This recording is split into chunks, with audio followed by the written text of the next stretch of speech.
I got it fixed, baby. Yeah. Are you proud of me? Is it fixed? Yeah, heck yeah. Well, you're not on the right channel. You're on that dumb. You got to go to the new one now. I'm on the dumb channel. Well, yeah, the dumb. Hey, I'm on the Phil Frieman channel. That's the channel. that's the dumb channel. Yeah. What can I tell you? Hey, everybody, it's great to be with you. Sorry for the confusion there, but Sam had everything all screwed up, and now I think we have it under control. Finally, it has been a mess here tonight, and I blame Dan Lightfoot and Michael Limon. No, I don't blame Michael Limon. Diego, he's clear. When Diego doesn't. We're not picking on him at all, but the rest of these schmucks, I've had enough. All right, look. Sit here? Maybe. We are. Oh, it did work for a while. Look. Oh, see, I told you. I had fixed it. Oh no, it wasn't. See, it was still. Wait a minute. That's the last video. This is so unprofessional tonight, Dan. I don't know what to tell you. This is ridiculous, Sam. All right, we're getting there, everybody. Hang on. Sure we're there? Yeah, God, you should see the last show we did. It's just a mess. Well, I'm looking at it now, but is the new one on now? Yeah, I think it is. In fact, I'm sure it is. We just have to find it. And we have a lot to cover with you tonight while I scramble to try to figure this out. We've got some incredible bluefin tuna fishing going on.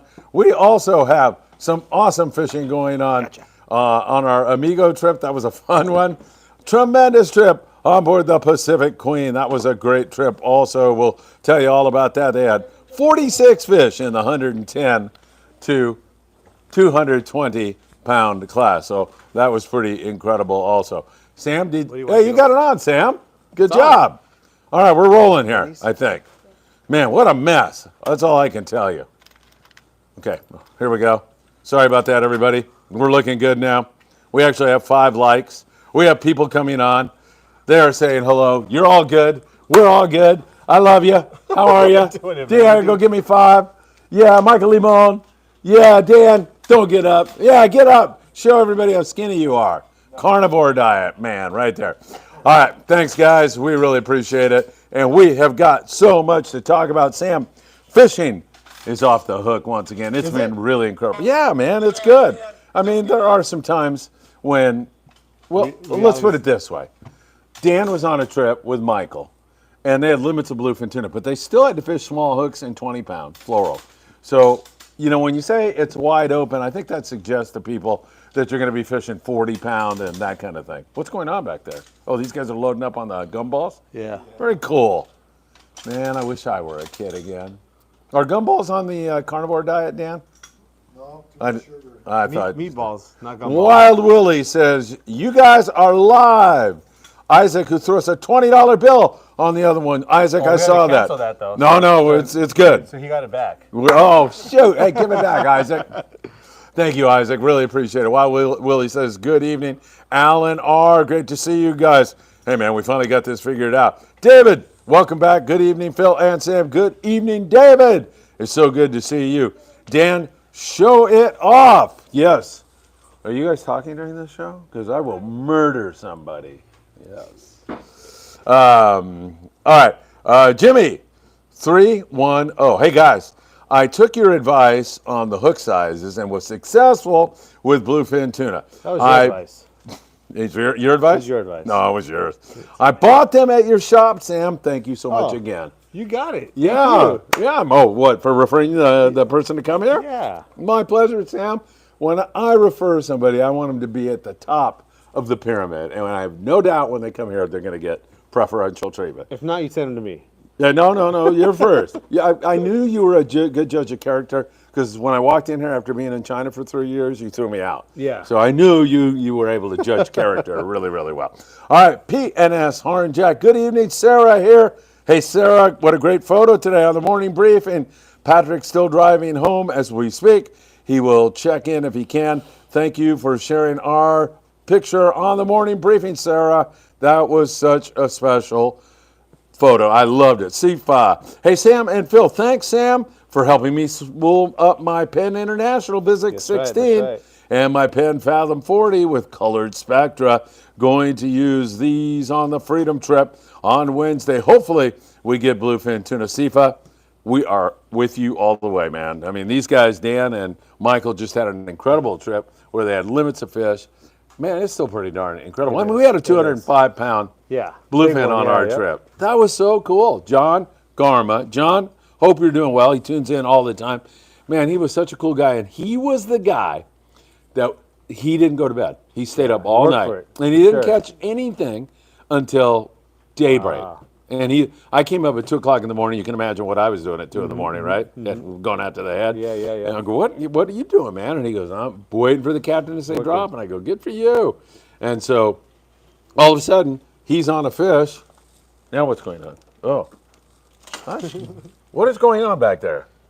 Nothing. 5 a.m., he's on a fish, and we could tell it was a big fish. Heavy. Really nice fish, and he ended up catching that thing, so that was great. Dan Smith, hello, Phil and Sam, and all you super fishing folks. Dan, so great to be with you, my friend. Condolences to you, my friend.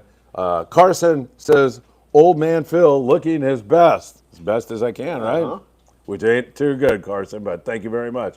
Tyler Tanaka, hello again. Good evening, Phil, Sam, and Friedman Adventures family from the Lone Star State tonight. What is the Lone Star State? Either one of you two. Oh my God, what are they teaching you kids in school? The Lone Star State is, guess a state. Texas. Yes. You dirty rat, you. All right, yes, good to see you, man. Tejas.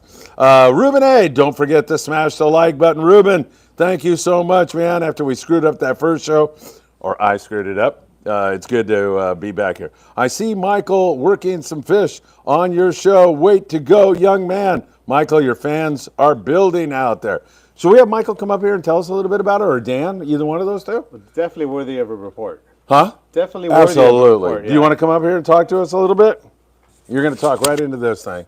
All right, there you go. So- Are you going to ask any questions? Yeah, just take over. Let him talk. Yeah, Jeez. I'm sorry. Slow down, buddy. I'm excited, you know, Yes, because you are. because we've gone from Okay. vertical to horizontal. It's thrilling. Well, as long as you stay vertical, we're okay. Michael. So, on our freedom trip, we're using size 4 to size 6 circle hooks, 20-pound fluorocarbon, and a good hot bait, the green lime sardines, and you just fly line it. Cast it out there, and then you'll Bam. probably get one. That is good advice. Now, was it wide open? Like, was everybody bit at once, or was it 1, 2, what we call a plunker bite? It was a plunker bite. It was. Okay, and What size plunker were you using? who caught more fish, you or Grandpa? Me? You beat Grandpa? Yeah, he Again? only got 3. I got 4. Whoa, that is fantastic. How was the weather? It was great. How far did you go? Yeah, 80 miles off of San Pedro. We're on the Freedom. 80 miles. South. 80 miles south off of San Diego. Excellent. How was the crew on the boat? The crew was great. My favorite was Steve, the Galley cook? the galley cook, and the deckhands were nice. But when I fell asleep on the bow, the captain came up and woke me up and told me to go to my bunk. He was afraid you get sunburned, Yeah. probably, right? Yeah, he was afraid that I was gonna get sunburned. I so- saw that photo, man. You were just passed out. Yeah, Why was that? You were just beat? I was tired. Was it over? Were you going home, or were you still Yeah, fishing? He was We were- horizontal. Yes, that's the way we want to always be here. We were going home, and I fell asleep on the bow. I was just gonna be daydreaming, and then Oh, right, Yeah. yeah. Then just regular dreaming Yeah. after that. Yeah. And how was the food on the boat? well, you know me, food's always good to me. So Oh, so it was crappy, What'd you and eat? you it just was like, great. We had breakfast burritos in the morning, how were they? Bacon or sausage? sausage and bacon. Both. Combo. Delicious. Nice, nice. And dinner or or whatever else you had? We had burgers, pretty good, and then Your grandpa had a pastrami cheese thing, didn't he? yeah, we had those two. After I fell asleep, he said I can have one for free. So I said all right.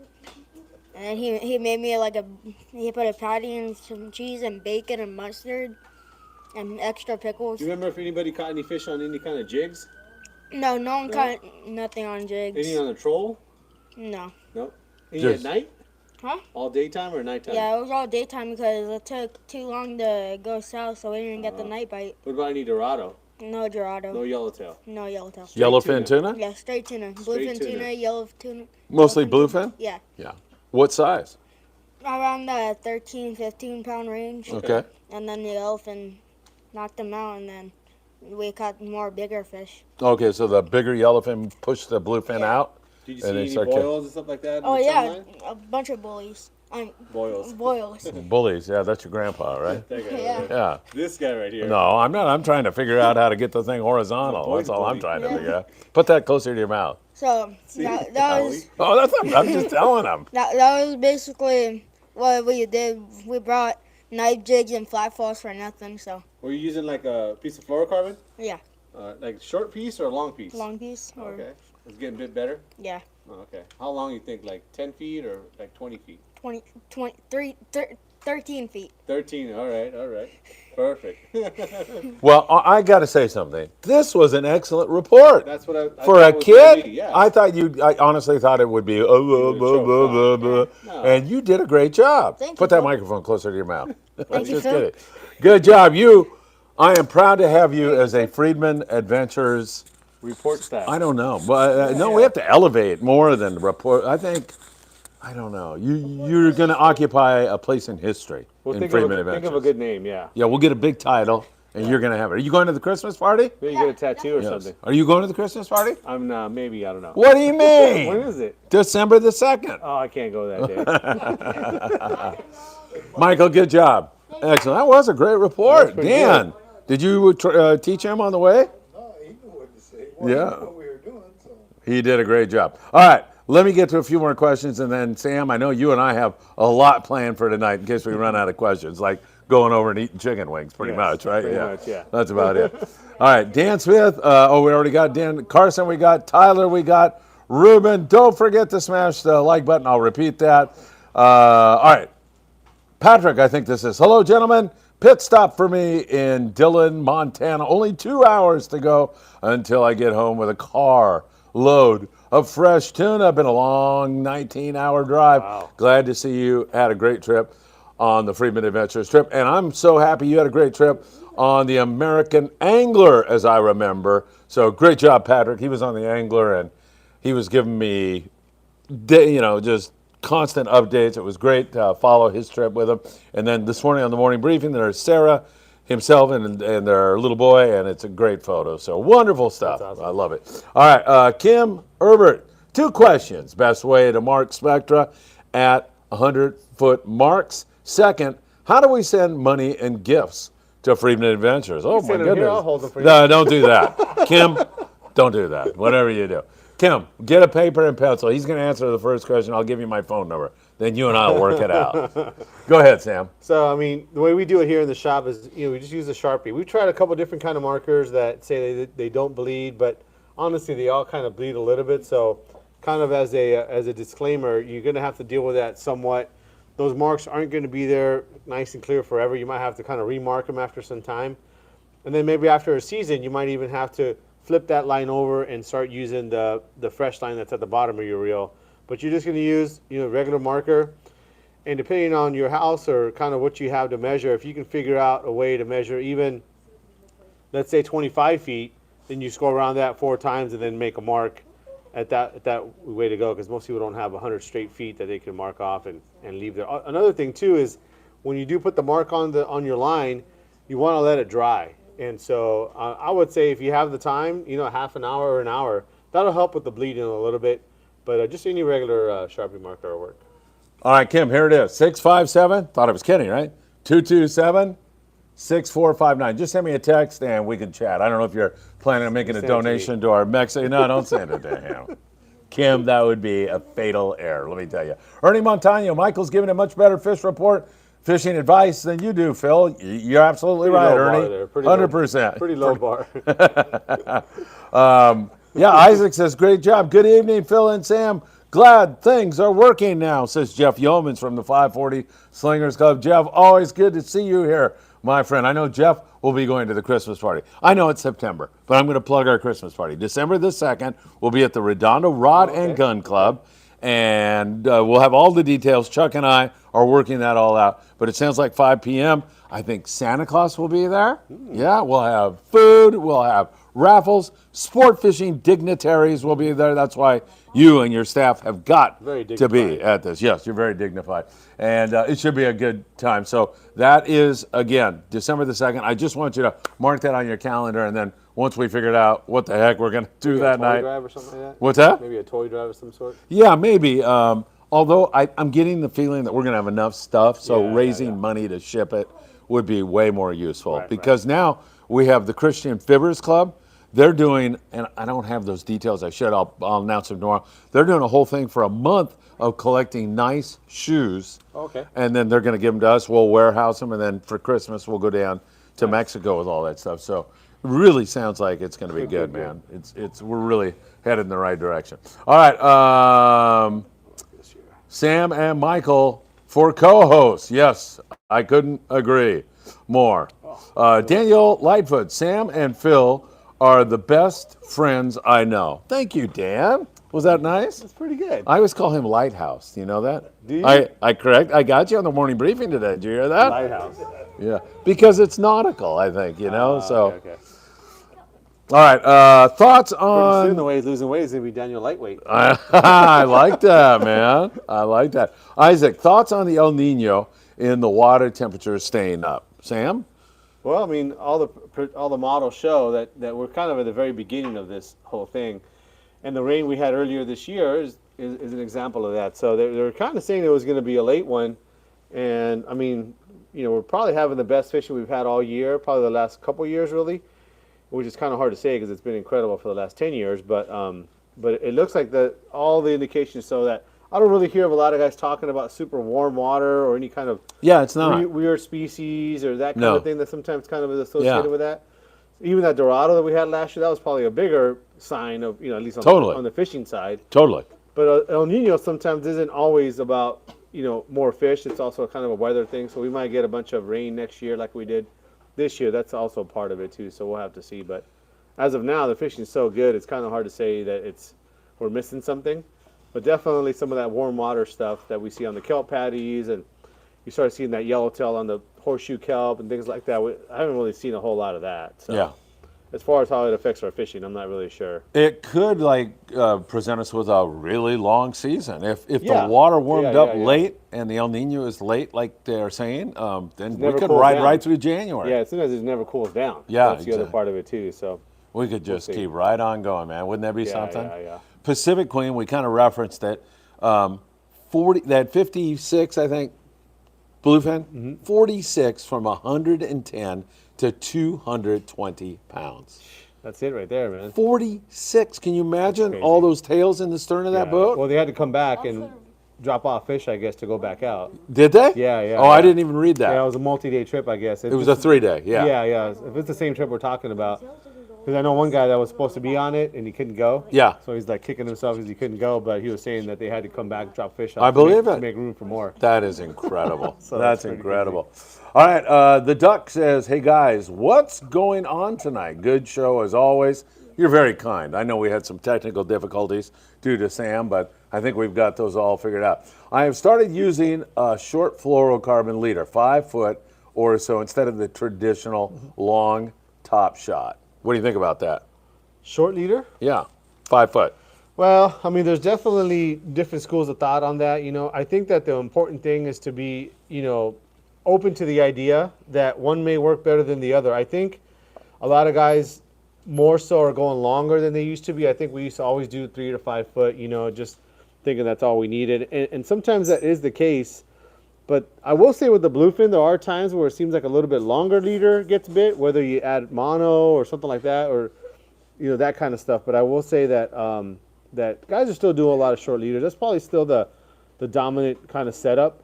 But I do see more guys using longer leaders than before. And, you know, just be open to the idea that, you know, either one can be really good at any point. It's someone's birthday that we need to recognize right now. A sweet little girl by the name of Luna. I promised her that we would say happy birthday to her as she was leaving. So happy birthday, Luna. I know you guys have already celebrated, right? Yeah. Yeah, was that, how old is Luna? She is now 8 years old. Oh, you almost forgot, Yeah, huh? You're going to get killed.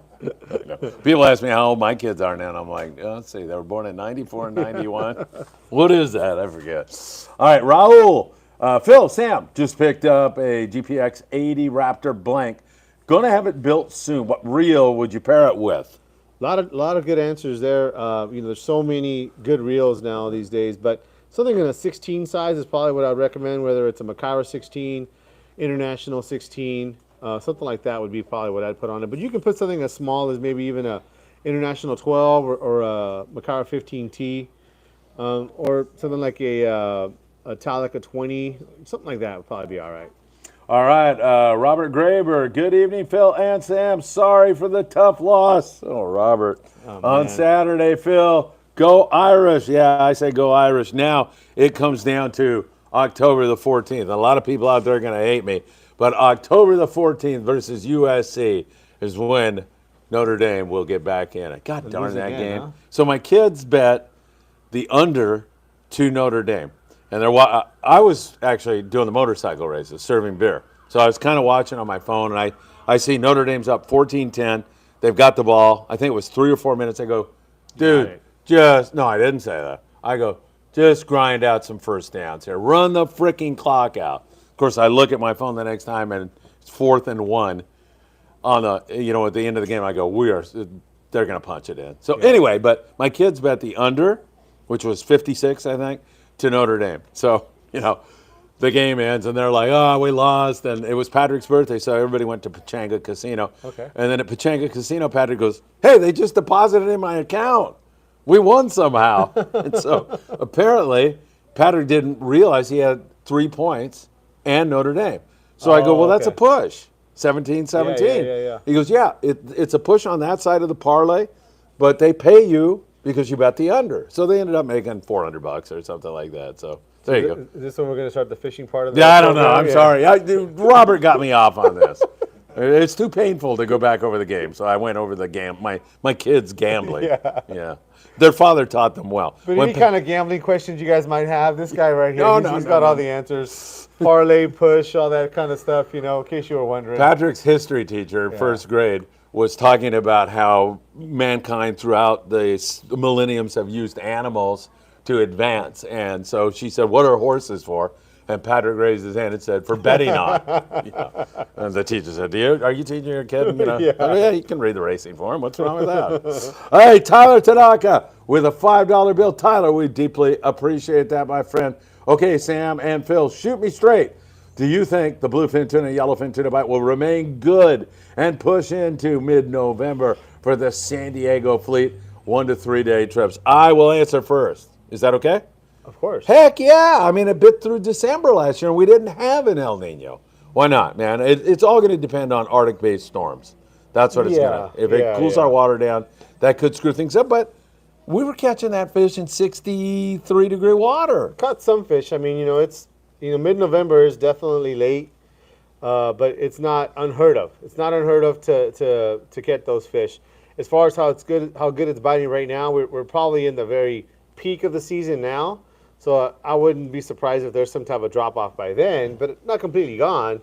But right now, I mean, it seems like all directions the boats go, there's some type of fish, some kind of tuna to be had. So whether they're going to San Clemente, Channel Islands, going south, going straight west, there's some type of opportunity. Yes. I can't really see that being the case then, but if you're leaving out of San Diego, there's definitely still going to be some tuna opportunities. And I do not like to come in conflict with Sam de la Torre, but I am expecting it to get better as time goes by. And the albacore to slide in as the water cools down. There you and go, presents a better scenario for the albies, which are biting full speed off Fort Bragg right now with a few big eye up there. I talked to Pete Grosbeck today, old-time captain out of San Diego, and he said it's still good. However, he said that edge that those fish are on is starting to kind of melt, kind of get all screwed up, and he goes, there's a cold front coming.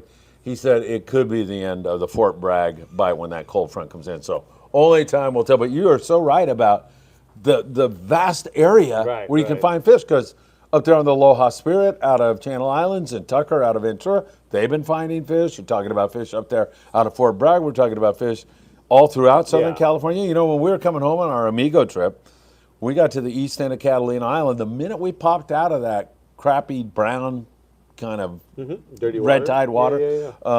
Boom, bluefin everywhere. Yeah. They were up and doing somersaults basically, and so I don't know. I'm hoping it keeps going. Halibut man, Mitchell, what's happening, my friend? What's up, Friedman family? The video is good now, I think. Rocket Dog, what's up, people? Fresh one. This gentleman name is Puck You. I'm gonna pronounce it. Okay. Oh wow. Puck You. Yeah. Isn't PH pronounced? Yeah. Puck, right? Yeah, Puck. Yeah. Like Philip. Yeah, exactly. Anywhere local SoCal that fixes rod eyes. I think fish guides? Yeah, we fix guides all the time. I think most shops do. So I mean, tell me where you're located. I'm pretty sure there's going to be a shop around you that'll do that. No problem. Omar says, hey guys, welcome back. Always look forward to these shows with Sam. Omar, that makes two of us, man. That's for sure. Omar says, smash that like button. We're up to 29 likes already. Good job, everybody. Let's get that up to 50. The Duck, thanks for the thoughts. A lot of the deckhands don't like the short leaders because of the tangle with the braid.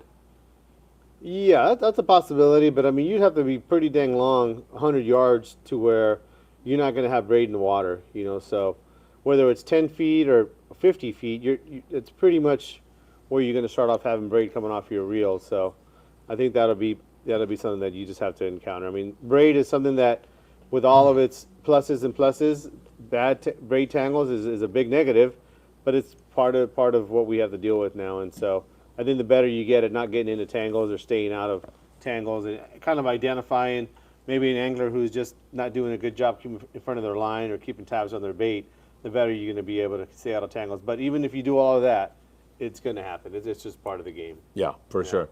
Scott Grant, will Notre Dame play with 10 guys on defense like they did for the last two plays? Did you know they did that? No. Yeah, they played with 10. They didn't get their 11th guy out there. Why? That is just coaching. I mean, I like their coach and everything, but he's got to take full responsibility on that one. They were stopping Ohio State, like he's laughing. Here we go on a football thing. Yeah. They were stopping them on goal line stands. You can't do that with 10 guys, Scott. I totally agree. It was bad. Puck you. I almost said it. Yeah. I'm going to fall for this, you. LOL. Scott, that DB, that guy got destroyed. Yeah, heartbreak game. It was. Zachary Chen.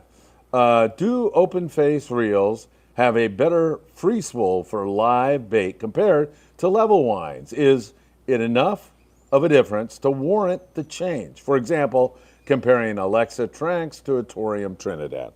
They're about the same. The smaller reels, the free spool technically isn't better. It's about the same. What you're going to have is that the fact that there's less line that you have to turn, basically. That was his next question, actually. Yeah. Yeah. Oh, okay. Yeah. I mean, it's the less line that you have to turn, the easier it is to turn that line. So there's just less weight of the line. So the free spool is going to be freer because of that reason on the smaller reels. The drawback that you have, obviously, is that the bigger reels, you can get them in a 2-speed, or you can get them in a reel that maybe has more drag or just has a little bit more cranking power than the smaller reels do. But when you know that, especially on these yellowfin, you get into these bites where they're all, in that 10 to 20 pound range, those small little reels really become actually probably a better tool, when you can predictably, catch that or hook that size of fish. So definitely not something that I would say you have to trade one for the other. I almost feel like you got to have both. But I would start looking into going into your 2-speeds. Once you start getting into that bluefin that's over 40 pounds, over 50 pounds, then that's when you're going to start noticing the advantage of the more cranking power than possibly even a 2-speed. All right, Jonathan Jones has what I consider to be an excellent question. I know a lot of people would be wondering this. Why do you have to drop from 40 to 20 pound fluorocarbon if it's, as I thought, invisible underwater? Right. It's not invisible. So to my knowledge and kind of the way it's been explained to me, and I don't have a whole lot of data to back this up completely as far as on the scientific side, but the way I understand it is that what the fish see underwater when you're fishing monofilament line isn't so much the line, but it's the light that's traveling through the line. So if you think of like fiber optics or something like that, so there's actually light that is reflected through the line. So the larger your line, larger diameter line that you have, the bigger prism or the bigger reflection that you're going to have. what that fluorocarbon does, to my knowledge, and you guys can correct me if I'm wrong, which I probably am, but the fluorocarbon material will break up that transmission of light. So it doesn't totally eliminate it, or it may even, break that down to such a big point where that transmission of light has gone down so much that that transmission of light has gone down to where it's almost nothing, but it's still not zero, and they're still able to see the line at times. So also another thing too that can come into play is that 20-pound line is just going to be more flexible in the water, allowing your bait to be freer. That's what as I was well. going to say. So that's right? another thing that might help you Your out. bait looks less natural, Yeah. heavier, right? Yeah, and it's weird, you can have a 40-pound tuna one day, you can have 15-pound line, 10-pound line, and they won't eat anything with a hook or a line attached to it. You throw chum, and they're boiling around, you think, okay, we're going to get bit. You throw a 20-pound out, no bites, 15-pound out, no bites. And then the very next day, you find that same skull, and they're eating 60-pound. Yeah. So I think sometimes what happens also is that they must have something in their brain that turns them off, so to speak, as far as how careful they're being as to when they're feeding. I think when they go on a feed, they must have certain things that help them make decisions as to when something is safe and not safe. Yeah. And so that might be the reason that they don't eat a dead bait. Maybe a dead bait or a weak bait may signal to them that it's not good for them, as far as their health or whatever. And a live bait might be a better source of protein. So I think that at times they'll eat anything in the water, as we've seen many times where, that thing barely lands in the water. It's almost like you're hand feeding them. So that also might be the case too. So it's a little bit more complicated than that, and probably a little bit more answer than he asked for. All right, that was a good answer. I have to admit that. All right, hit that like button, everybody. We're at 32. What are the odds? Are you going to bet the over or under? 5 minutes that we get to 50 likes. 5 minutes. Dan's going to Where time are we it. at now? We're at 32. Over.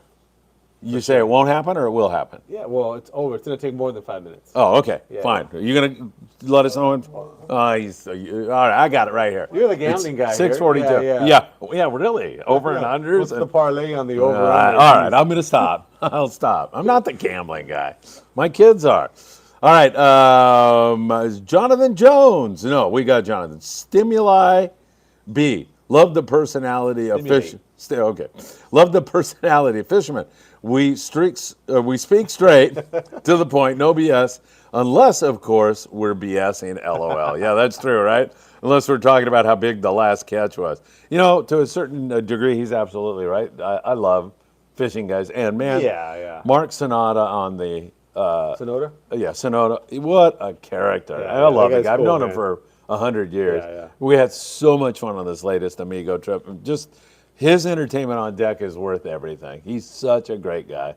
Had such a good time. And then you got Mark Paisano Jr., who's really, like I say, if you walk into a wheelhouse and guys got their feet up on the dash, and that is not going on in that wheelhouse. Everybody's glassing, everybody's working. They're fun, and there's an era of having fun, but they're deadly serious about trying to find fish. Yep. So it was great. I can't wait for our next trip. That goes October the 8th. Puck you, I'm going to say it one of these times. Temecula, he says. Albert Ponce. Good evening, Phil, Sam, and all Friedman Adventures family. I'm glad you guys figured out the whole video angle thing. Yeah, no kidding, Albert. It took me a little while. Hope you're doing good, Crystal, and all the kids. I miss you guys very, very much. We've got to get together one of these days. Matthew Cruz, don't hate the playa, hate the game. Love it, actually. Playa. Playa. Don't hate the player, hate the game. Got you. Okay. Sorry about that, Matthew. I'm already falling apart. Old man stuff there. Yeah, Sorry, right. man. Yeah, no kidding. Where are we? I'm all screwed up here. There we are. No. Good evening, Phil and Sam. Okay. The angle.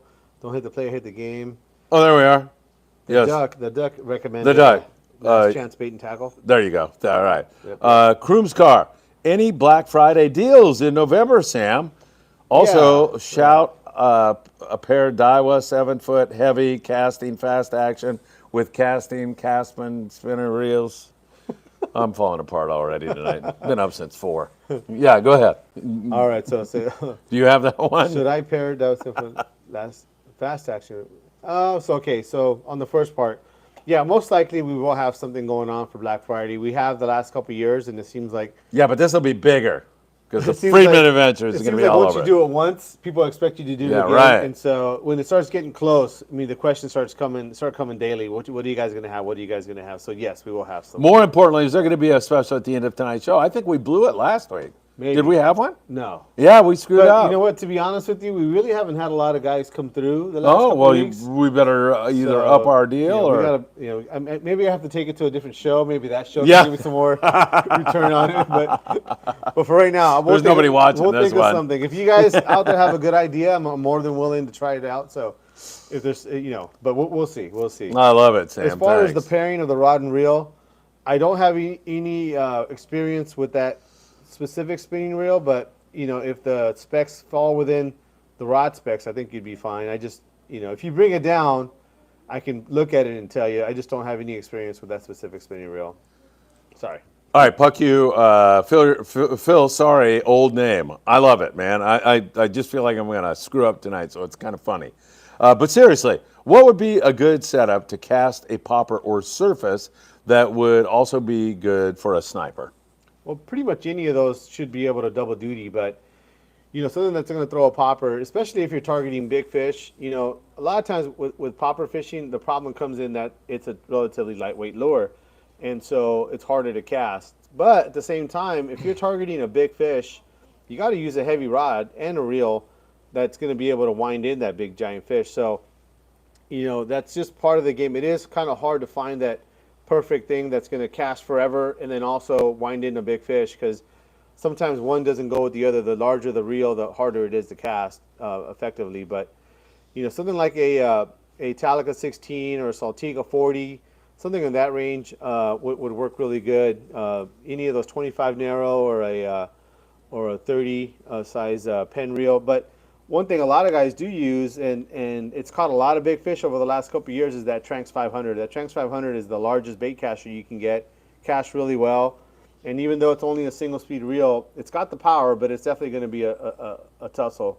And something in the 8 to 9 foot, rod, something that's rated maybe 30 to 60 would probably be what I'd go with for that. All right, we need 8 likes in 1 minute or Sam wins the bet. And if he wins the bet, that means he has to buy the chicken wings tonight. Did I tell you that? You did tell me that. Yeah, there you go. So I'm going to win, but I'm going to also lose. Stimulate. Stimulate. I dropped a sabiki rig down into a school of like 1 million anchovies. Not a single bite. Interesting. I've never caught an anchovy on a sabiki, so I'm not sure what they eat. And they do make some sabikis. I know that we sell them a lot here for guys fishing, actually sardines off the pier, a lot of guys that fish halibut. It's a real small one from Hayabusa, but I've never heard of those guys catching anchovy on it, so I'm not really sure if that's going to be something you'll be able to catch a whole lot of.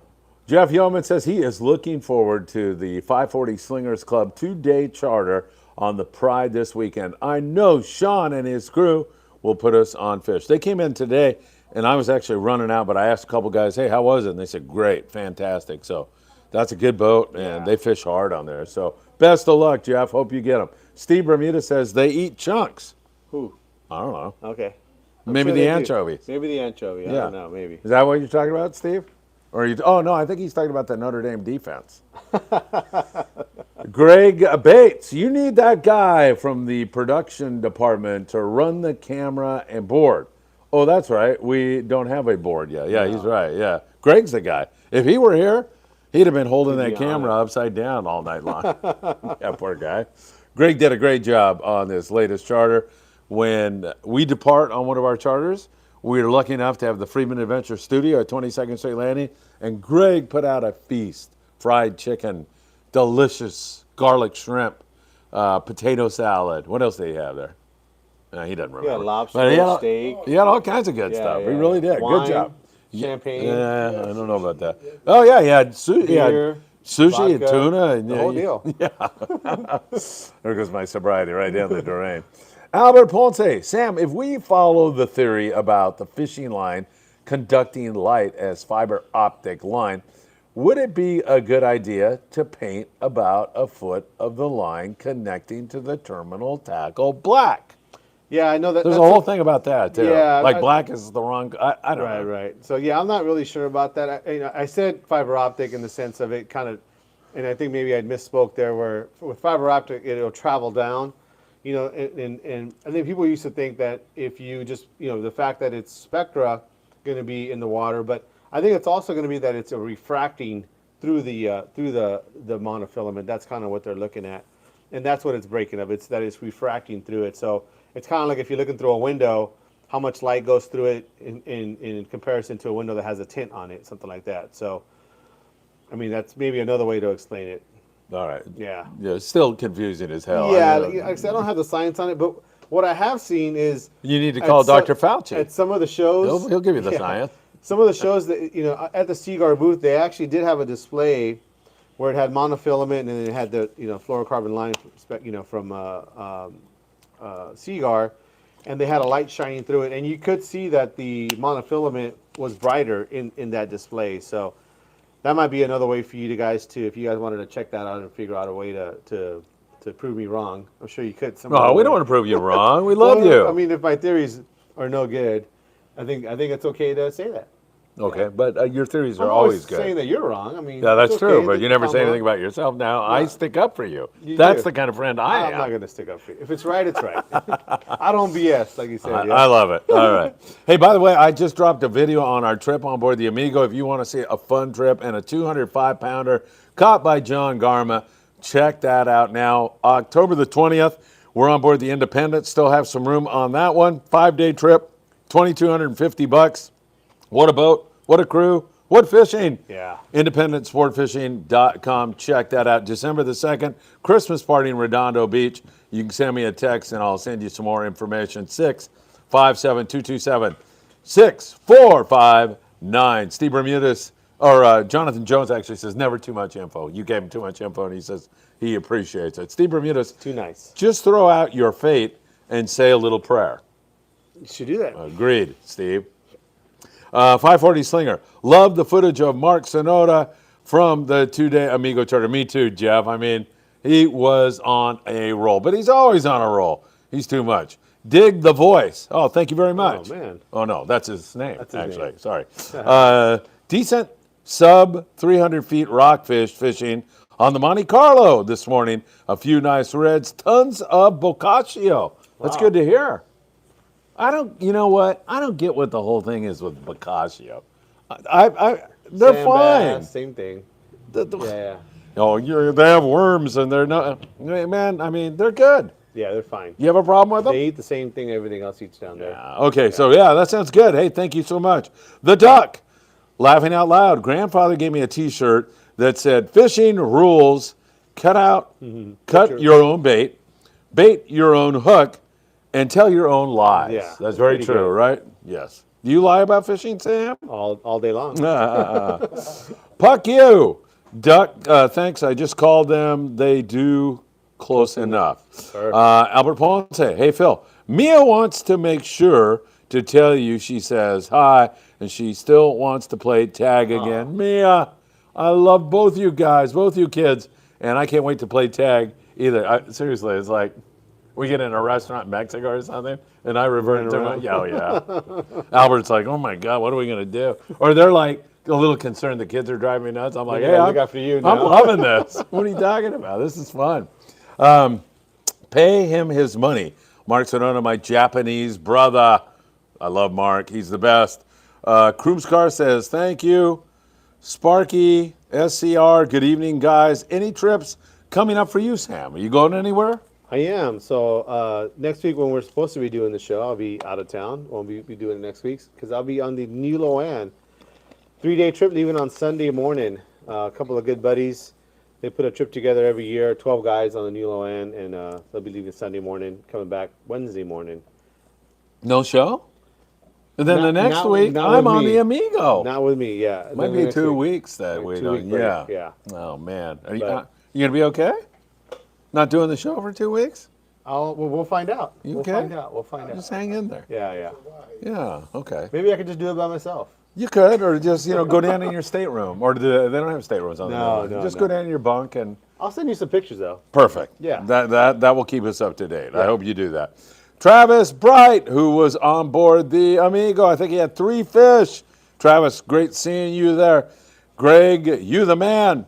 Thanks for the food. Yeah, it was great. Greg did a great job. Omar, I catch anchovies and jack smelt on those tiny hooks high up Basa sabikis all the time. Yeah, that's the ones I was talking about. I know those guys that make bait. That's and you know it's crazy. You know we sell sabikis, we sell all kinds of stuff for the pier, but those tiny ones that Hayabusa makes, we sell a bunch of those things. I guess they work really good. So maybe that's what you need to get.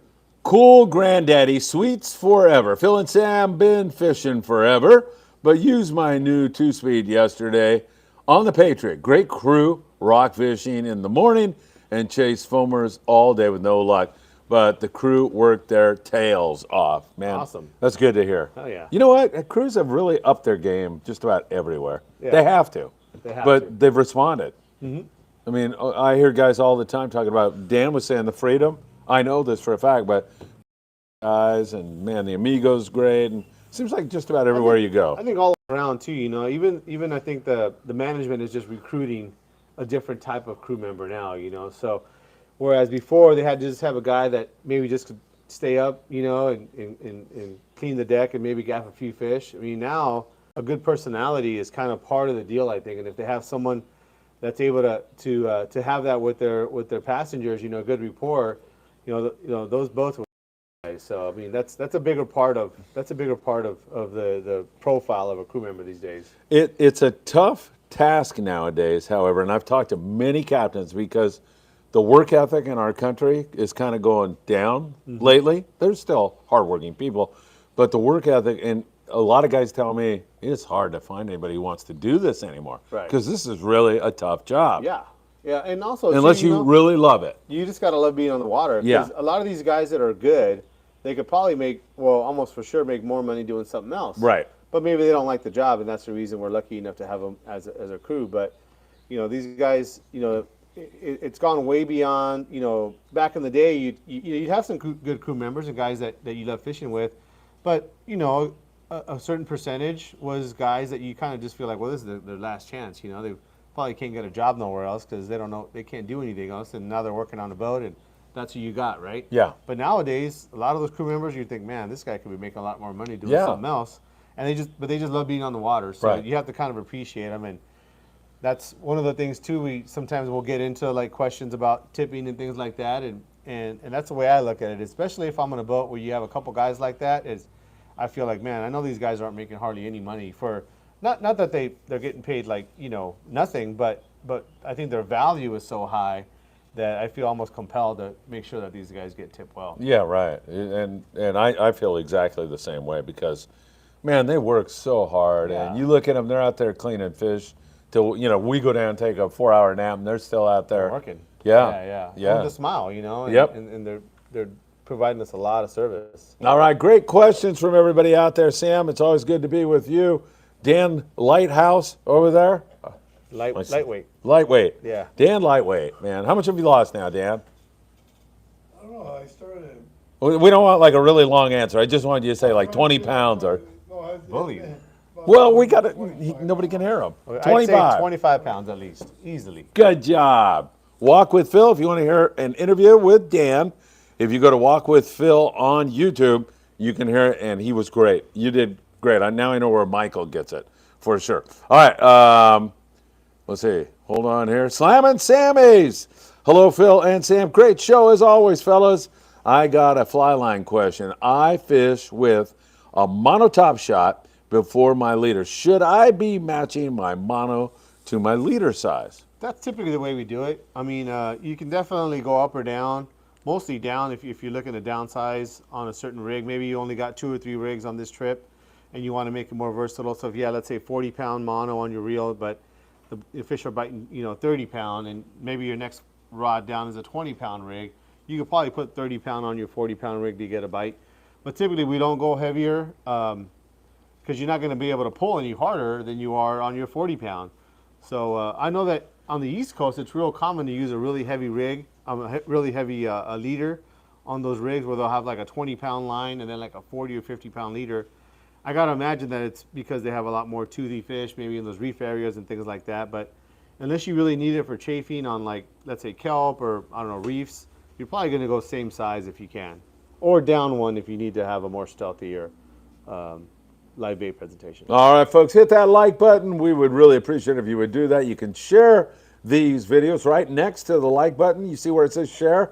Click on that, and you can share the link with a friend. Subscribe to Friedman Adventures and tick that little bell you see there, and you'll be notified when there is new content. Great Bait says Michael can be the on-the-spot action reporter. He did a great job. He really did. Yeah, I was yeah. proud of him, man. That was a really great job. Tyler Tanaka, it's about light refraction in the water, but I'm totally convinced that clear mono performs worse than blue mono on leaders and smoke Iserline XXX on 20 to 30 pound fly line at 40 pounds, surface irons or top shots.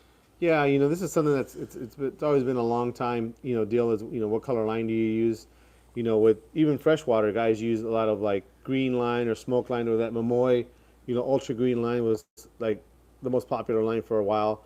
And that, even back then before we had fluorocarbon, is guys using offshore, they would use something that had a color on it, and maybe something inshore, guys would use like clear line and things like that. So definitely a lot of different theories have been tossed around over the years, but light refraction for sure, as far as even in the display that I've seen with Seagar, is something that is a real thing. And so I think that's what you're trying to cut down on with fluorocarbon line. But even that smoke XXX, like he's mentioned, there's times when, I'll fish that as just a straight like leader almost. So I'll have, let's say 40 pound, top shot of XXX 40 pound smoke.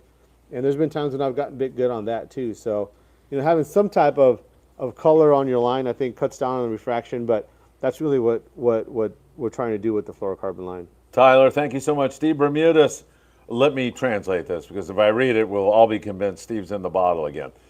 He says the California government wants to do what the Canadian government is doing, get rid of the fishermen. Do you feel that way?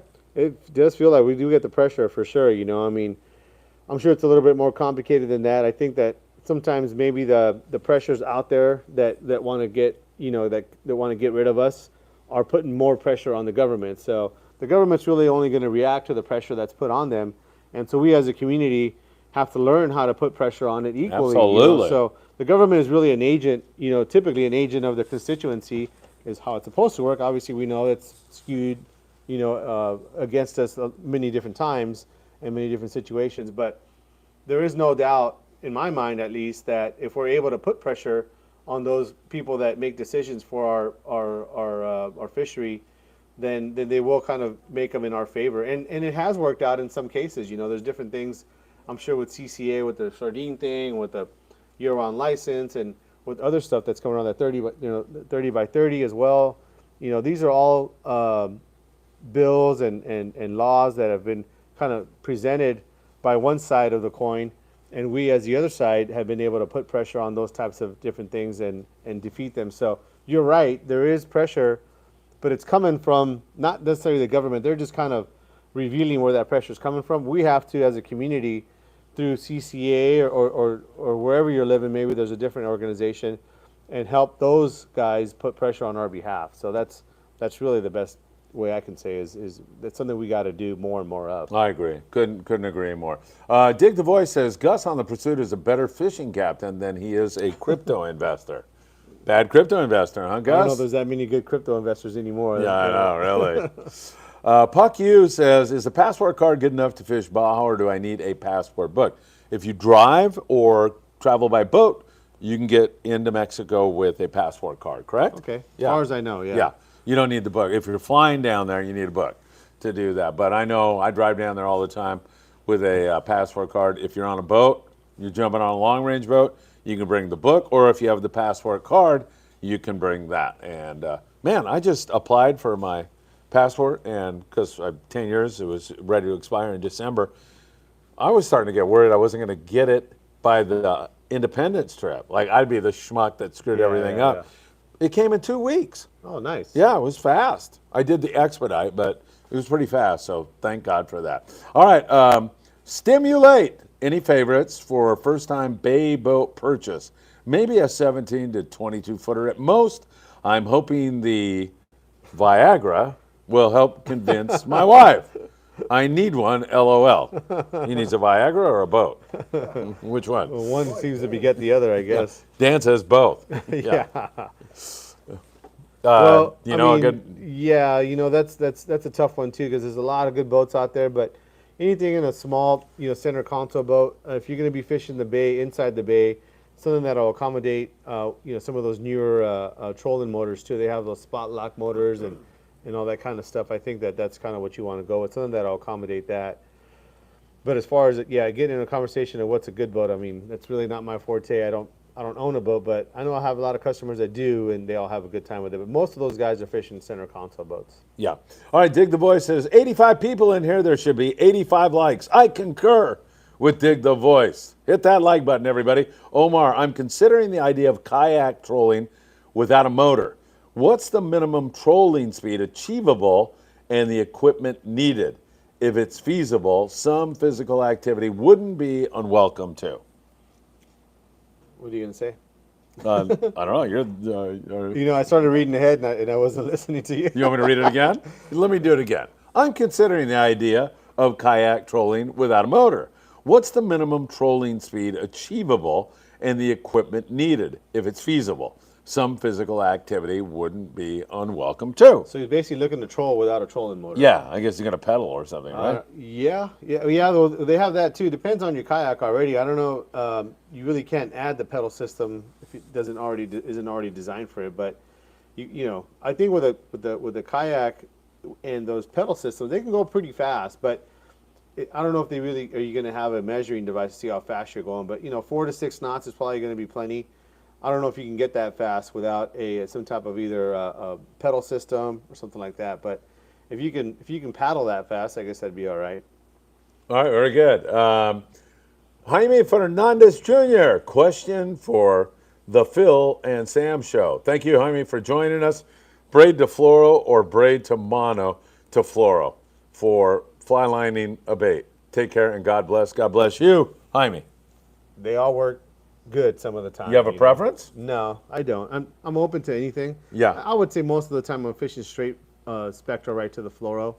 But there are times when I will fish.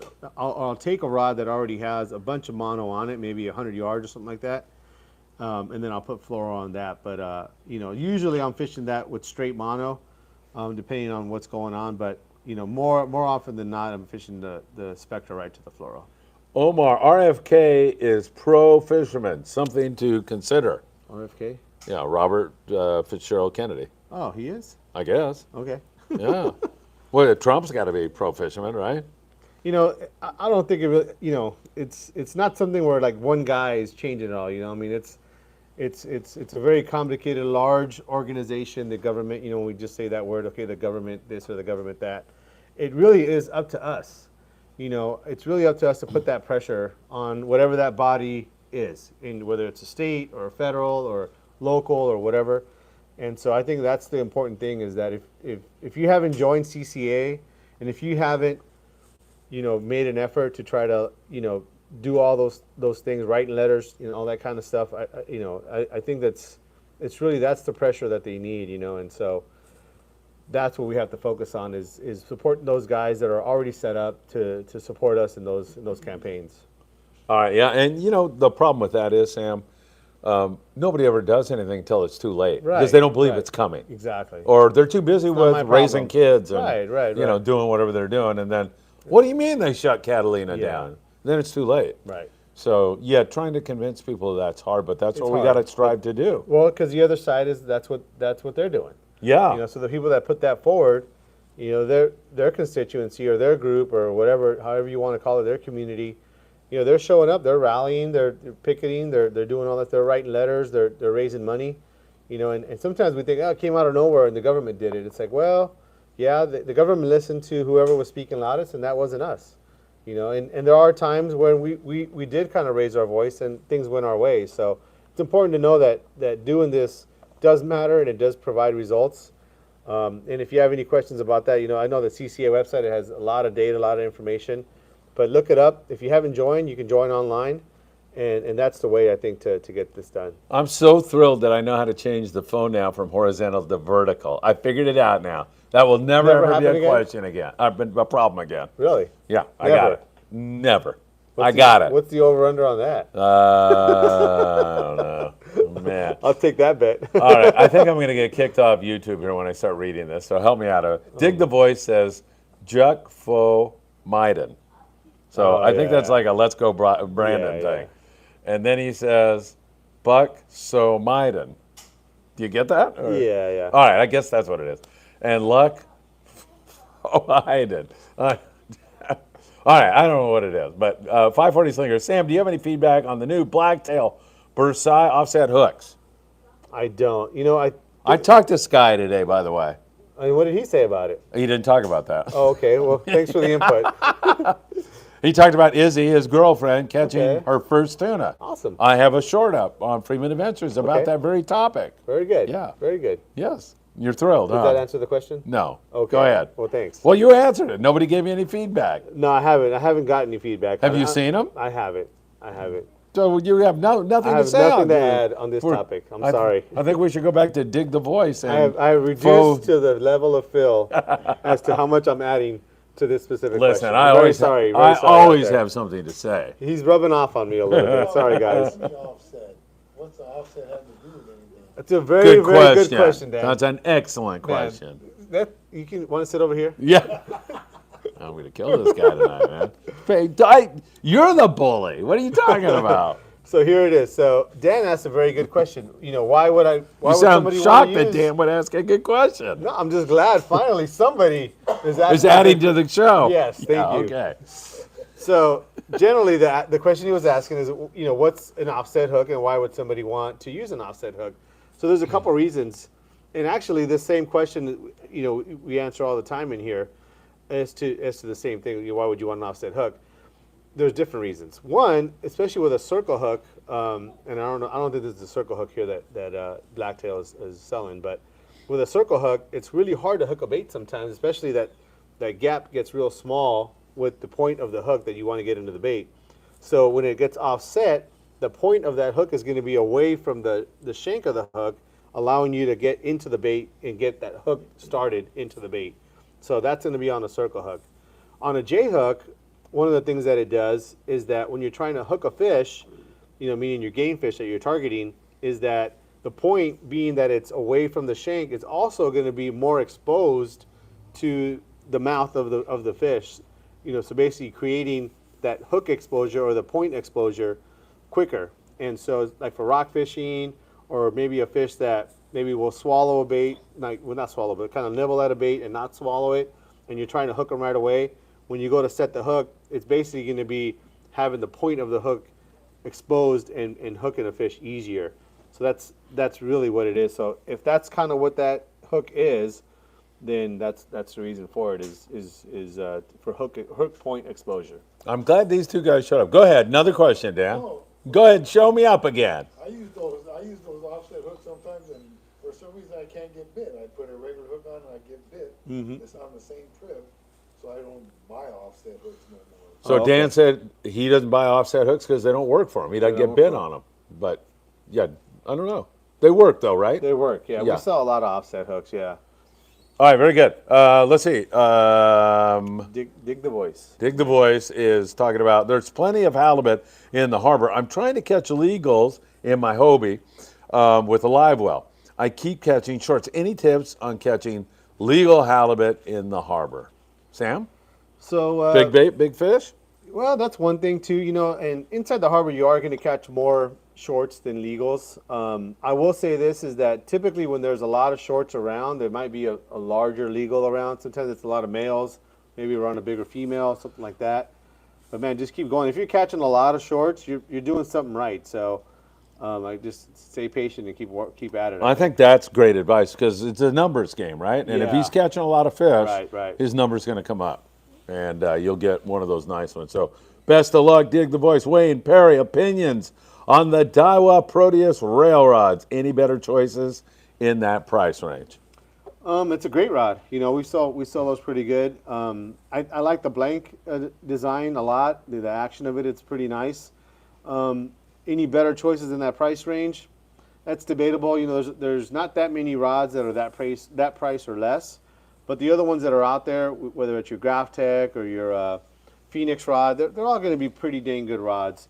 The one thing that Proteus has is that super heavy duty foregrip for the rail. It's really nice, but all those rods in that price range, at least the higher, you know, more notable brands, they're all pretty good. All right, good stuff. Puck Hughes says he saw a video of a California Department of Wildlife guy hit me up in Surfside. He said you couldn't fish because of some tests. What were the tests? So, did you ever see that video? No. So, the officer was a very nice guy. Very, very nice, and he was very patient and everything else. It was the COVID foolishness. Oh, okay. And so they didn't want anybody on the beach. I was literally standing on the beach. The closest person was a mile away. And I thought going out and getting fresh air and fishing was a good thing, but not the officer. He's just doing what they tell him to do. You know, the government decided that we should all be in lockdown, and that's what that was all about. So when I was going to get a ticket for going outside, I didn't do it anymore. I respected what the officer told me, but I just went out and went for a walk after that and did that. So that was a crazy time, as you very well know. All right, Steve Bermudez, way over, Steve says. What a bum. Travis Bright, Wayne Perry, look into the Akuma PCH and California rods at Turner's. All great rods for the price. Thank you very much, Travis. Freddie, Holy Spirit Fire. Good evening, fellas. Running late. Good to see you here. Omar, silver, red, black. Does the color of the hook matter? I don't think so. I know a lot of guys, you know, especially fishing that deep water stuff, like the red hook, but I don't think it matters at all. All right, stimulate. Everyone looks like a bass fisherman when trying to set a J hook. Man, bass fishing must be having a great time. I love setting the hook. I do Don't you? too. Yeah, yeah, that's one heck of the yeah. most funnest things, man. I don't know. Yeah, I get a bite. If I could set that hook, man, double hard, just like a bass fisherman, that's way fun. Yeah, right. I mean, that's a one thing I think, like old guys like us. Yeah. That when you talk about a circle, you're like, wait, why I can't swing? I know. You know, I want to set it swing anyway. on that I'll fish. set it anyway. I don't care. Do man. you? Yeah. Does it work? Yeah. I'm sure it does, Fine. right? I mean, once the fish is taking line, I mean, initially you might kind of put it in Just gear, let it go, start taking line, but I'll pull on that thing, man. That's part of the fun, right? Yeah, you're out there to have fun, you know. I mean, so I don't know. Setting the hook's fun. Yeah, absolutely. You should try it more. Yeah. Well, yeah. And people were asking me why I don't fish again on this last trip. And when He you see doesn't that catch. masterpiece of a video that I put out, you'll see know. why. Yeah, exactly. Tyler Tanaka, Sam, when you run braid to fluoro leader for fly lining, what length fluoro do you personally use? I'm using probably 20 feet, probably most common, 15 to 20 feet. I don't really measure it out. I'll kind of tie it on or serve it or whatever I'm doing the connection. And I'll just pull off like 4 or 5 arm lengths. You know, I don't really use a measurement, you know, like that. But I would say 20 feet is probably about average. All right, Halibut Man Mitchell says, that sounds like Dan Lightfoot in the background. I saw your video with Michael catching tuna. Michael did a great job, and earlier in the show he gave us a fantastic update on what went on the Freedom Mitchell. It was great. PNS Hornjack. Any idea or update on Guadalupe Island? Yeah, it's closed, right? Guadalupe? Yeah. Closed. Is it? I think it's done. It could come back. You never It could know. come back, yeah. Yeah. But, you know, I mean, for as much as that place, I love it. I mean, all my early long-range fishing, a lot of trips were down there. And that's a place that brought me a lot of experience and a lot of knowledge, you know, because that was a place that was hard to hook a fish at times. Yeah. But still a place that I loved fishing a lot. You know, it was just one of those places that was special to me and a lot of people, I'm sure. But, you know, the fishing right now that we've got, Yeah. you know, it was also special because catching a 50-pound tuna, you really wouldn't catch one unless you were like on a 10-day trip or something like that. Right. So it was the closest place to predictably catch like a 50-pound tuna. But nowadays, a 50-pound tuna is like not even a big deal, you know. I mean, 3/4-day boats are catching 50-pound tuna, you know. So, you know, Pinch me, I'm dreaming, I think man. for right now, you know, we're kind of lucky, you know. Guadalupe, those kind of trips probably wouldn't even, you know, really be targeting that area as much as we think. You know, at least not like it was back in the day, but hopefully one day it'll come back, you know. Lopreste used to tell me that Guadalupe Island is a place where you may not catch the most fish you've ever caught, but you might catch the biggest Yeah. fish, Yeah. especially yellows and big calicos. And then, like you said, back in like a decade ago, catching big tuna, that's where you had to go. where you Or had to further go. down the Baja coast. Right, right. And now we're catching these 200-300 pound. Oh my God, like the Yeah. Pacific Queen, going back to that, Yeah. where you have to come in and unload because you have too much fish. I mean, if they would have caught one tuna out of Ventura, 20 years ago, it would have been front page news. Now it's kind of expected. I mean, it's kind of crazy. All right, Kim Herbert, mid-November, multi-day on the Ranger 85 Excalibur or the Legend 2.5, 3.5 day trip. I think he's asking, I think all those boats are, I know the Ranger 85 is a great boat, the Legend, I think they're all really great. Yeah. Go 3.5, man, give yourself a little extra, right? Go on all the boats and 2.5 and 3.5. Yeah. That'll make sure you catch a lot of fish. Perfect. Dig the voice. Fish and wildlife researcher on the Monte Carlo today, asking questions and taking measurements. She had nice nalgas. I'll put it that way. And then people that don't speak Spanish, it may get by them. Must squat a lot. Exercise. Oh, yes, I know that. I know that. It didn't sound like you knew it when you read it. Do know. I'm trying to be like, I'm tired, number one, so I'm thinking there's going to be something dirty here. Yeah. And I'm trying to be careful so I don't do something like that. All right, dig the boys. Good stuff. Brad Billings. Hey, Phil. Sam, I'm heading to Cedros this Friday and still need to get some hooks for trolling the Max. I prefer circle hooks. Do you have any in stock in the right size? Definitely have all you want on that. Whether 5.0, 6.0, 7.0 hooks, we got all that stuff in stock. Hey, Sam, we haven't talked about this, but it's almost lobster season, man. Are you selling nets and all that here? Not too much. You don't have that many? We have nets. Yeah. We're not selling that many. Oh, right. But I mean, yeah. they're available. Yeah, we have them all. I think guys are still kind of fishing this offshore thing. If you have a boat right now that's You're 20 focused on tuna. Yeah, that's 20 foot or better. I mean, that's kind of what you're doing. Yeah. More than likely. Maybe that'll be a special this weekend. Who knows? Maybe. Yeah, I don't know. You got to stay late tonight so you can find out what the special is. All right, Raul, Phil, Sam, just bought a CalStar GF 700XH. What's the ideal reel to pair it with? Something like a Italica 16 or a Saltiga 40. A Torque 30, maybe even a Torque 40 narrow, something along those lines. That Fathom 40 narrow would be okay. Something that'll hold about 400 to 500 yards of 80-pound braid. Be what I would put on there, 2-speed. Albert Ponce is having some marital problems. I don't know that this is the appropriate place to discuss it, but he said his last trip to Bola, his wife, Crystal, had never ever fished with circle hooks before. And it's driving her nuts because she likes setting the hook.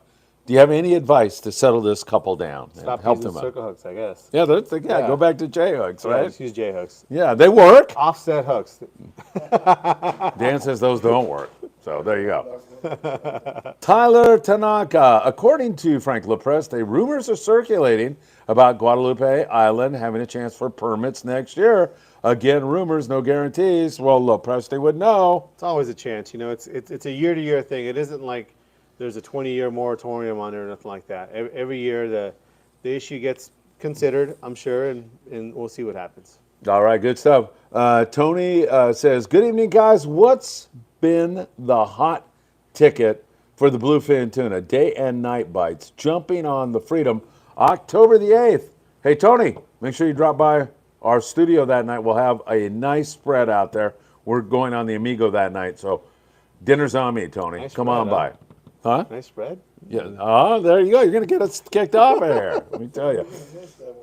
Yeah. I know you're going out of San Diego that day or the day before. He's going on a day and a half trip. So night and daytime. Daytime's definitely been the lighter So fluoro. yeah, 25 to 40-pound test on your daytime stuff. Size 4, size 2 circle hooks is going to be what you're using pretty much exclusively, I think. And then in the night, 250 to 400 gram jigs with a heavy leader at night. But it's been a lot of daytime fishing, but it's been a kind of a plunker bite style, so you kind of have to stay at it. Change your bait often, and make sure you're using a smaller hook. And 30-pound test probably being the sweet spot, but have everything from 25 to 40 I think is what I would want to have. All right, and Tony, I think Sam will agree with me on this. That is all subject to change the way this year is going, right? Every October 8th is a long way away. Yeah. When I walked up to talk to Mark Paisano, we were riding out, he said, man, it's just different every day here. And you kind of want to have everything, you know. I mean, 20 to 60 pound fly line gear, 80 pound for maybe a sinker rig or something like that. But and then your nighttime big, knife jig rig. So I think definitely still holds. You want to take everything in the kitchen sink for sure. Tony, and I'm not kidding, I'll see you for dinner that night when you're taking off. James Williams, Gamo Octopus Offset hooks, great for big bass anglers. Yeah, that's a really good hook. Puck you had a great trip on the Pescadero out of Redondo last year for langostas. Oh yeah, they do those trips. It's kind of like a few of the lands do that. Some of them even do like a combo fishing lobster deal. Pretty good. Right, yeah. Those guys, Gale Forest and the Triton, right? I went out of Dana Wharf last year. It was fun. I had a really good time. Now, I can't imagine you going lobster fishing. Have you ever done it? I did it once. You hated it? It was all right. I mean, yeah, I know. I guess maybe it was the group we had with us. They were a lot of fun. Okay. We were goofing around the whole night. There were kids, and they were into it. And yeah. there was Chuck Zimmer and his sister, as I remember, and Andrew Deal. So it was a lot of fun, and the crew was great. Dana Wharf Sportfishing. Cool. They're going to be doing that again this year. All right. Let's see. Albert Ponce. He's the guy that's having marital trouble. He said that didn't help one bit. You got him in more trouble, it sounds like. Sorry, Albert. Crystal. Come on, we're kidding, right? Tangle diver, take those circle hooks, use a San Diego jam, tie them to the anchor, and away anchor baby. He doesn't like those circle hooks. Doesn't like them, huh? I kind of don't either in a way, but when you wind a tuna in and it's got the hook right where it's supposed to be, that's when you say, things that's exactly. They do work. Because those fish have teeth, man, and they're going to chew you off. Hey, I was going to say, we're almost out of questions here. We might get out of here a little bit early, although some schmuck screwed up the first part of the show anyway. Ricky B. I know. All right. Ricky B. Hey, Phil and Sam. I've went out to try and catch a tuna due to the great opportunities, and I took my recently purchased Daiwa Lexa, and it came with 65-pound braid. What's a good weight for leader weight? Yeah, probably 25 pound, 30 pound is going to be where you're at, but I would have, in my tackle box, 20 to 40 pound line. Yeah, all right, perfect. Halibut Man Mitchell, he says, I can't believe some of the tuna on 3/4 day boats like Dana. Such a good year. He's absolutely right. Mitchell, it's incredible, right? I mean, as a fishing community, we're kind of jaded now, with how good the fishing is, but we're going to look back at this one day and think, man, that was the good old days. Oh, yeah, heck yeah. Let's see. Jimmy says, the hot ticket on my trip last week was an orange and white SK jig. Yeah. Yeah, that's a good jig. That's a good Remember jig, I yeah. told you last week that Jason on the Pegasus said anything with red? Yep. We had guys on our trip that had a bunch of red jigs. We had no night bite. We had that 205-pounder at kind of daybreak, kind of in the gray. But we didn't have a night bite, and they never stopped, man. The boat kept running all night, looking. Scattered fish, so couldn't find one that was balled up. Martin M. Hi, Phil and Sam. I just got the new Daiwa Lexa 300 TW yesterday. Is this reel only good for bass and rock fishing, or can it handle 50-plus pound tuna? Good question. A little bit small for that, in my opinion. I mean, it's possible, but I would say that's a little bit small. It can handle like 18 to 30-pound fish? Yeah, you're 10 to 20 maybe. Probably be all right. All right, perfect. Good question, Martin. Puck you, circle hooks, I find difficult to butt hook the bait. Any suggestions? I think we skipped a couple. Oh, I'm sorry. Cruise right there. Oh, yeah, Crooms, he'll trade his catering skills for a 2-day trip. All right, we'll see what we can do. And pasta or pizza tonight, Andrew wants to know. Now we can get down to... Next guy, too, Jimmy 3-0. Oh, I'm sorry. Do you have the orange and white SK jig in stock, Sam? Yes, Why are I you do. skipping all these questions? Jesus. Yeah, really. You do have them? You want to? No wonder you want me to read that question. You want to get some wings. Ready for the get the silver Dan one. and I had cheese and whatever we had. Cheese and meat. Yeah, exactly. All right, so you have those jigs? Yep. All right, and buy one and get 10 free? Is that what it is? Buy 10 and get one. Are you going to get them? I'm going to get Well, one. I can do a commercial. Finally. All right, December the 2nd, we'll be at the Redondo Rod and Gun Club in the beautiful city of Redondo Beach, California, where I started my fishing career when I was 12 years old on the Redondo Special. So we're going to have a Christmas party. There's going to be all kinds of raffles, fishing dignitaries, so much more. Sam De La Torre will be there signing autographs. Do you know what Sam's autograph and $5 will get you? Cup of coffee at Starbucks. Probably. Yeah, that's it. Yeah. All right, here they are. So that's it right there. I think that's the one he's talking about. But yeah, orange and white. You got them in several sizes here, from 170 to 300 grams. So I think that'll cover you guys for sure. All right, Andrew, are you coming to dinner with us tonight? We need somebody to buy the chicken wings. I'm just kidding. I would never insist that you do that. Let's see. Okay. Halibut Man, change that braid from 65 to 30 because Lexa only has so much drag and needs more line. It's actually not bad advice. Yeah, 30 pound on that reel would probably be perfect. And you could still probably fish 20 pound on it, leader, and you're going to almost double your line capacity. All right, Tony says, Sam, you answered my question last week about the jigging rod and went with the Megalodon 608. And what's your opinion to pair it with an Abbott HXJ Raptor 7? That'd be Raptor. Question mark. Yeah, Yeah. that'd be fine. Yeah, that HXJ or even a regular HX. You know that a lot of times we kind of want to go narrow, but those HXJs are really, really narrow. Don't hold a ton of line. But that'd be a good reel. But I'd either go with that one or the regular HX. All right, very good. All I got to do is say that we're trying to tomorrow morning. We'll have all the very latest for you. I just dropped several shorts today. Izzy, we were talking about Sky over at Blacktail Hooks. His girlfriend caught her first tuna. I know you're going to enjoy that. And I also featured a man, Bill Talbot, an old guy like Dan and me. I think he's like Dan because old school, baby. He does not have a 2-speed reel. He does not fish Spectra. He's out there like with his jig master and mono. And so I put up a video trying to establish how he fared doing that. How do you think he did? You have any guess? Doing what was he trying to do? Catch bluefin tuna. I don't know. He probably did okay, I guess. Yeah, he got 3 for 3. Okay. What didn't happen, well, he got one that was like 40 something, but he didn't hook one of those Big ones, yeah. 70, 80, 90, 100 because he'd have been screwed. Yeah. Yeah, no question. But it's a great little video. Bill's a fantastic guy, that is for sure. All right, dig the voice. What do we have to get sea lion meat back on the menu? Can we all register as a Native American and hunt it? I'll help the ecosystem.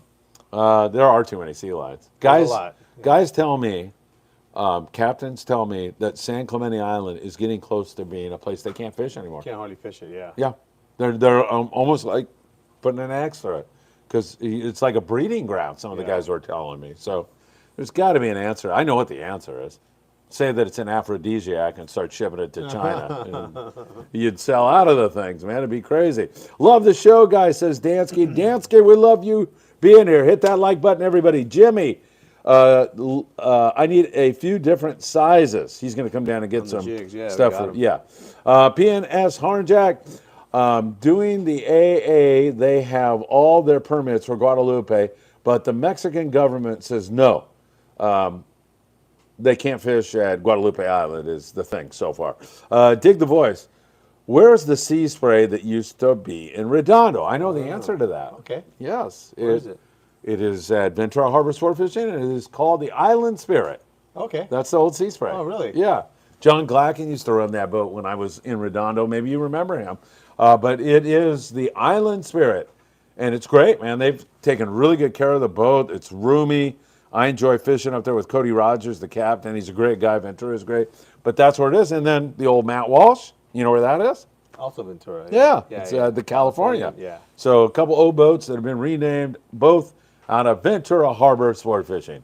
805-676-3474. I take good care of our sponsors, let me tell you. Have that all by memory. Can you believe I can remember a phone number? You need to talk Like about that a little Einstein. more. What's the next sponsor? I don't know, the Independent Sport Fishing. Yep. IndependentSportFishing.com. And who else? 22nd Street Landing in beautiful San Pedro, California, where they have a vast array of boats waiting to help you realize your sport fishing dream. 310-832-8304. Opson. Opsin fluorocarbon, www.opsinusa.com. Put in FA at checkout, and you'll get a free gift and a hug and a kiss from owner Greg Brown. PromarAhi.com. If you're looking to buy your lobster gear, why spend more money than you have to? Put in Friedman 10 at checkout, and you'll save 10% by going to PromarAhi.com. I almost screwed that one up. Malahini? That's enough, isn't it? Malahini Sport Fishing in beautiful San Diego, California. I don't know the phone number. I forgot it. Okay. Island Tackle in beautiful Carson, California. You cannot believe the inventory Sam has here. But more than that, it's the customer service. You walk in that door that you see back there, and Sam and his staff will greet you, and they will take you through what tackle will suit your particular adventure best of all. The phone number here is 310-707-1205. 12, what is it? 1205. Yeah. There it is. Can we drop it now? We've hit the sponsors good enough. I'm getting loopy here, I'll think man. of another one. No, stop, please. Let's give you a question here. I saw the video. It was awesome seeing the old man catch the tuna the old way. Thanks for sharing, Phil. Jimmy, Bill's a great guy. I enjoyed that a lot. And Bill, I looked at that thing. It had 2,000 views in less than an hour. So Bill's a big, famous guy now, like these guys behind us are, and this guy out here. Martin M. Sam, in your tackle box, what's the most used surface iron that gets bit more often when you're competing with everybody throwing iron on the boat? What's the money jig, Sam? Come on, share the secret. Probably a Tatty 45. You think? Yeah, that's probably what I use the most. Yeah, right now. That's probably what I'm using the most, Tatty 45. But I got a lot of favorites. JRI makes a really good jig, JRI number 7. I've caught a lot of nice fish on that. It's kind of a confidence jig as well. The 7X, Salas 7X is a jig that if it's challenging conditions, meaning that it's a little bit windy, that thing will shoot through the wind really, really well. And Tatty came out with that 4.0 Senior. It's kind of similar in that respect too, where it'll kind of cast right through the wind. But it's a kind of a conditions-based thing. I really don't have one jig that I think works all the time for everything. You kind of have to read the conditions and then make some decisions what you're going to tie on. All right, sounds good. Tyler Tanaka, Turbo T2. What do you both personally do for pillow and bedding? Oh, I got a great answer. I'll let Sam go first, though. Multi-day trips. Or is sleep for the week and just glue yourself to the rail day and night? I sleep, so yeah. I just take whatever. I got a pillow and a blanket, put it in a duffel bag. I don't know. I don't do any of that. What do you do? I have my backpack. I use my backpack for my pillow, and I just sleep in my clothes. I have a nice warm jacket, and I don't like carrying all this crap. Look, when I was traveling in the Philippines and China and all that, I slept, in weird places, and I'm pretty bulletproof on that. I'm good with that. Oh, I can do it. Yeah, you want to be. Yeah. I will be honest with you. Once in a while, somebody will go, "Hey, I got an extra pillow and a blanket." And then when I get it, I'm like, "Wow, this is really nice." Yeah, as I gotten older, sleeping comfortably is attained a much higher value than it used to when I was younger. And I will say that I take my best pillow that I have at home, and I do take a sheet and I put it on, and I sleep more comfortably. So. I don't know. To me, you gotta take an extra bag. I have seen some guys that have those what do they call packable blankets, and that's kind of cool. I might invest in one of those, but for right now, I just take any blanket, something comfortable and soft, and I do take a sheet, like a twin bed sheet, and the best pillow I got. Sleeping comfortable is a big deal for me. Yeah, no, I get that. Yeah, but yeah. I sleep fine when I don't have all that crap too. So whatever. Okay. Well, Yeah. that's you. Personal preference. Yeah, personal preference. That's right. Tony says Daiwa. Sponsor. Yes, absolutely. Oh, Daiwa. No, yes, Daiwa with the best 2-speed reels and awesome lures. Yeah. And they also have this fabulous new, where is it? Backpack back there. Oh, yeah, hand me that, Michael, will you? They have this fabulous new backpack, which is a dry bag, and it's fantastic. And I love it. And I saw Greg Johnson and their Proteus rods. If you're serious about sport fishing, then you've got to go Daiwa. Is that good enough? All right. Yeah, That's Tony. All right. Thank you, Tony. Halibut Man. I lost some jigs fishing this weekend and contemplated fly line $5 bill to make it cheaper. Yeah, right? Good. I know Good. it. Never know. Yeah, it would be cheaper, wouldn't it? Sarah here, I love all the sponsor shout outs. You should do individual commercials for them all. I agree. You should. I'm You going to told do them that. you were going to. I'm working on that. I'm producing a lot of content, Sam. Don't pick on me. Halibut Man, Michael looks like he is going to fall asleep listening to these old guys. Oh, thanks, Michael. Are you falling asleep? Nah, that a boy. We love you. If you are, just fake it. Dig the Voice, make it an aphrodisiac in China. That was brilliant, bro. That's the answer to our sea lion problem. I'm telling you, I nailed it. Let's get Sleepy Joe and psychopath Gavin Newsom to sponsor the bill. Sea Lions Pine Tea. Yes, there you go. Said blacktail hooks you hadn't mentioned. Oh, Blacktail Hook. Are they a sponsor of mine? Yeah, kind of. Yeah. Blacktail Hooks. Let me tell you, Izzy uses Blacktail Hooks. Now, that is the founder and owner of Blacktail Hook, Sky's girlfriend. And she kicks his butt every single time they're out. And it's because she has an edge. Blacktail Hooks. That's a commercial right there. Yeah, that's a commercial. These are getting worse all the time, aren't they? Yeah. Let's see. John Doe. Hey, Phil, my favorite content that you don't film is the captain's galley speeches. Can you film the Independence trip speech? John, for you, I will do that. That's a good idea. Yeah, I will definitely do that. Great idea. You know, that might be like a separate thing. I know. Yeah. You should be. Yeah, I think I'll do that for you. All right. No, I don't think I will. I definitely will. I'm planning on shooting a really great show on the Independence. Let me tell you, Sam. It better be. This is going to be good. 5-day trip? 5-day trip. I'm going to cover all the carnivore stuff I eat. The rest of the stuff, not important. But kite fishing. Yeah, Bait fishing. Nah, fishing. Regular hooks. Not carnivore. Hooks, the whole deal. Carnivore, all the way, man. Fluorocarbon. You're going to do a light refraction test? Yes, absolutely. Yes. I've got my markers. I'm going to color the line up, put them in the bait tank, film it. You'll have 5 days to do it. Yeah, absolutely. All right, John. John, if I forget, remind me. Albert Ponce, great show, guys. I don't care what everyone else says. You two are the best. There you go, man. Javier Lopez. I took betting on the Horizon trip, and they provided it, which I like. So it was unnecessary. Yeah, most boats don't provide it, though, Javier, I think. But yeah, that was nice on the Horizon, man. You didn't have to worry about it. You took your bed and you threw it out. No, I never bring my stuff. So I was like, oh, cool, man. We got a pillow and a blanket. This is bitching, man. Look, man, I took a freaking bus twice from Mexico City to TJ. And that was back when they didn't have a bathroom on the bus. So that was a brutal ride, my friend. Have you ever taken a bus in Mexico? Yes, I have. What's the longest distance you've got? I don't know, mileage-wise, I don't know, maybe like 6 hours, 8 hours? That's a pretty good ride. Yeah. Where'd you go? I don't remember.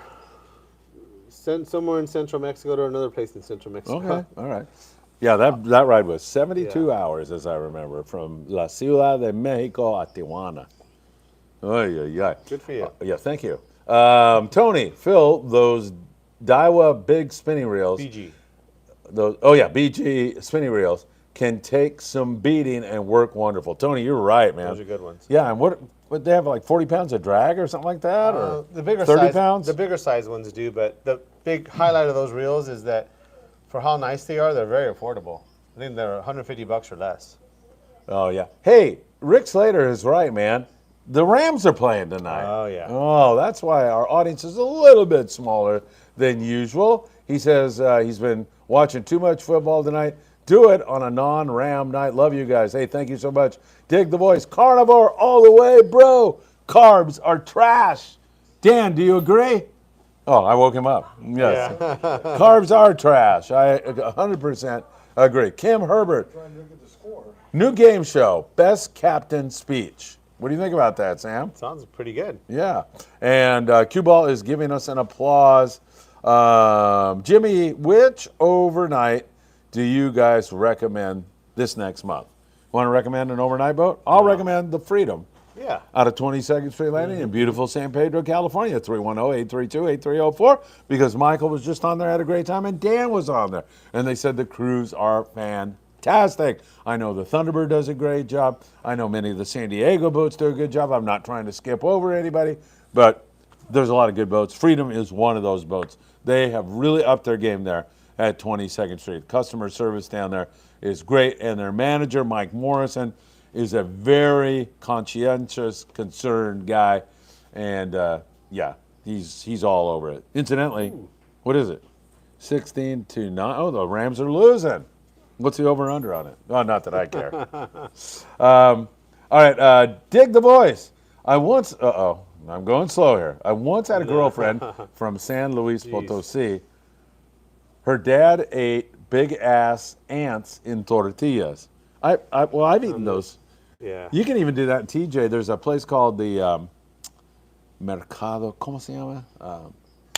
It's like an old market in TJ. Okay. And they have like grillos and everything there. So I've eaten all that stuff. Have you? No. Have you ever eaten ojo de vaca? No. You never done that?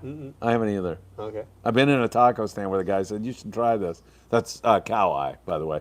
And I didn't do it, but I want to do it. You should do it. Yeah. Are you going to do it? No. Why?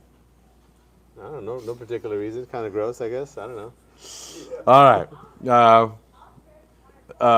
Let's see. BFT Killers. BFT Killers. I got it. Hopping on the Pride Sunday for a day and a half trip. Good luck to you. Cue ball. Eyeballs. Yeah, eyeballs are delicious.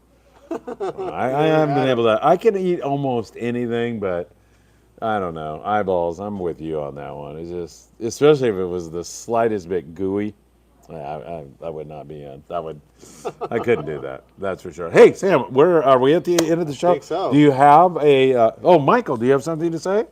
Well, walk up here. Come up here so we can hear you. Go ahead. Bluefin heart tastes pretty good. When I caught my first bluefin, I ate the heart. And On this trip or a previous one? this trip, because I caught bluefin on other trips, but I didn't eat the heart. But this trip, I actually ate the heart, and I was the only person that was the only person that I said it was good. So All right. Did you eat the whole heart? yeah, Whoa. No. Did you put anything on it, like a little salt and pepper? no, Soy sauce? no, Wasabi? no, Hot Cheetos? no, Hot Cheetos? Yeah. no. And it was good? Yeah, If we could get you a bluefin tuna heart right now or a hamburger, which one would you eat? bluefin heart. Whoa, man, you're hardcore, dude. All right, I love it. Very good. Sam, do you, good for you? Phil, you should try Casa de Mole Poblano. Really good mole. Good for you. TJ. Mercado Hidalgo. Thank you so much. Yeah, that's what I was thinking. Have you ever been there? No, That's a cool place. Is it? It's really cool. It's kind of over there by the Costco, if you know where that is in TJ. All right. Yeah, you don't know anything. What's wrong with you? Leaving Thursday on the El Dorado for 2 days. Can't wait, says Cue Ball. Best of luck to you. We're moving up on a full moon. Does that scare you, Sam? No, not at all. No? No. You don't think the witches come out during Halloween? We're getting close to that. The witches don't scare me. They scare you? Brujas. No, not really. Pretty scary if you saw one, though. No me gusta las brujas. My wife totally believes. I don't know if she believes in brujas, but she tells this story all the time. When we were out in the finca in Costa Rica, there was this headless, thing, and I'm going, you're nuts. She goes, I saw it with my own eyes. Don't say that, Felipe. So, Come and get you. all right, good job, Michael. Bluefin heart burger. That sounds good, Josh. I agree with you. Michael is a real tuna fisherman, says Mitchell. P&S Harnjack. Sarah here. Have a good night, gentlemen. I got to put some fish in the freezer shortly, like a whole bunch, Sarah. Sarah, it's always so nice to have you and your lovely family with us, and I was so proud to feature you on the cover of the morning briefing today. Thank you so very much. Get that kid some heart ASAP. Do you think they have them over at the chicken wing place? Cue Ball. It would have died already.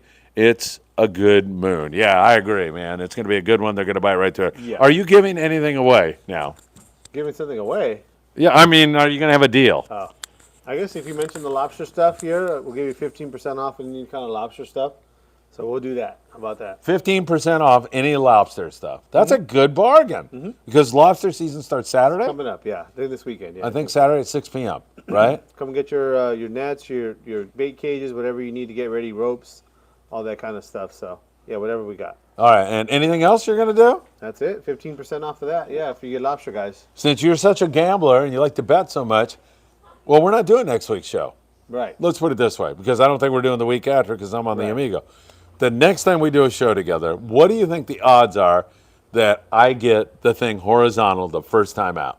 Well, you said you got it solved. Yes, so do you believe me? 100%, yeah. You do? I do. I believe it's going to happen again, just not this next week. Oh, come on. Why do you do that? I've got it figured out finally. You're pretty good at screwing things up. How about that? I concur 100%. Hey, Sam, why don't you tell everybody where you're located, your phone number, your hours of operation, because, man, this is like a home to me now. It's such a great place. Yeah, man. You're Island always Fishing welcome here. Tqckle. So we're at 21809 Avalon Boulevard, City of Carson. We're open from 10 to 6, Monday through Saturday. Phone number is 310-707-1205, and you guys can get a hold of me here or send me an email at sam@islandfishingtqckle.com or reach me through Facebook or Instagram under Island Fishing Tqckle. All right, Sam. Mitchell says it's chicken wing time. I don't know if that's the case or not, but it's time for us to say goodnight to everybody. Sam, thanks again. We appreciate spending this precious time with you here at Island Fishing Tqckle. Oh, looks like Phil's speeding through to get to those wings. Love you guys. I'll see you in the morning for the morning briefing. And the kids want to say hello or goodbye. So there they are. All right. Have a great night, everybody. Diego and, good stuff. Good. Hey, wait a minute. One more thing. Yes, this is how interested this man is in our show. He's playing on his phone. Diego. Michael. Sam. Good night, everybody. Have a great night, everybody.